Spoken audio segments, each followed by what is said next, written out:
আসসালামু আলাইকুম গাইজ, দেখুন পাগারের মধ্যে মাছ ধরতে আসি। গুড়া মাছ যে এত পরিমাণের দইরা কোলায় আটতারি না। কি পরিমাণ গুড়া মাছ দেখেন একবার। জাস্ট খালি বালতিটাতে দেখতেছেন, বালতিটা ভরা। আর এই দিক দিয়া পানি হিসার কাজ চলতেছে। গ্রামের মধ্যে মাছ ধরার যে একটা আনন্দ, অসাধারণ আনন্দ। আর এখানে মূল কথা হচ্ছে আমরা সবাই একসাথে মিশা এখানে মাছ ধরতেছে এবং এটাকে এনজয় করতেছি। দেখুন সবাই কি সুন্দর মাছ ধরতেছে, অসম্ভব সুন্দর একটা পরিবেশ। মাছগুলা কেউ বড় কেউ ছোট, যে যেরকম পারতেছে ধরতেছে, ধইরা ধইরা বালতিতে রাখতেছে। এটা হচ্ছে লাইলমা দাদা, যে লাল দাড়ি লাল চুল, সে মাছ ধরতেছে। এই সাইডে এই মনির কাকা আছে, সেও মাছ ধরতেছে। যে খালি গায়ে আছে, যে রাসেল কাকা আছে, মাছ ধরতেছে। আর এইখানে হচ্ছে আমাকে দিচ্ছে যে গুড়া মাছগুলা যেগুলো আছে এইগুলা জাস্ট দিতেছে, আমরা বালতিতে রাখতেছি। এই আমার সাথে দাদা বসে আছে। দাদার আমি খালি নিচের দিকে তাকায় খালি মাছ ধরার তালেই আছি।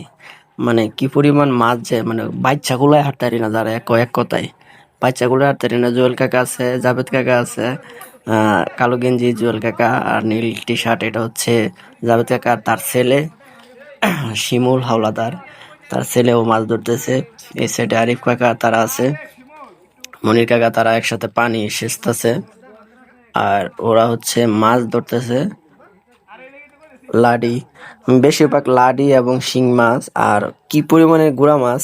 আর সবচেয়ে মজার বিষয় হচ্ছে যে আমাদের এই পাগারটা, আমাদের এলাকার ভাষায় এটাকে পাগার বলি। এই পাগারের মধ্যে মানে কি পরিমাণ যে মাছ বলার বাইরে। আর এটা হচ্ছে আপনার এই সিজনে বলেন আর আমার জন্মের পর থেকে সর্বোচ্চ পরিমাণে গুড়া মাছ পাওয়া হয়েছে।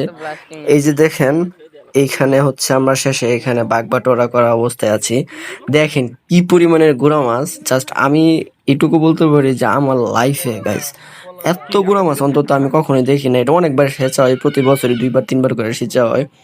হ্যাঁ, এত পরিমাণ গুড়া মাছ মানে বলার বাইরে। বড় ছোট মাছ অন্যান্য রাডি রাগা ওইগুলা মোটামুটি কম বেশি পাওয়া গেছে, কিন্তু এইবারই ফার্স্ট একবার রেকর্ড করে দেওয়ার মতো। এই যে সুজন কাকা, সেও ভিডিও করতেছে, আর এদিকে তারা মাছ বন্ধ করতেছে। জোয়েল কাকা আছে, লালমা ভাই আছে, মুক্তার কাকা আছে। তারা দেখেন কি পরিমাণের গুড়া মাছ, মানে একদম দইরা গুলায় হারুন যায় না। এটা হচ্ছে আমি দেখেন কাদা দিয়ে এটা শরীরে একদম অবস্থা খুবই খারাপ। আর এখানে মাছগুলা একটা সিস্টেম করে এটা বন্ধক করা হইব। মোট 10 জনে আমরা মাছ মারছি, 10 জনেই মনে করেন যে মাছগুলা বাগবাটোয়ারা করে নেওয়া হয়েছে। আর গুড়া মাছ বলতে এটা হচ্ছে নিজের মারাল মাছ।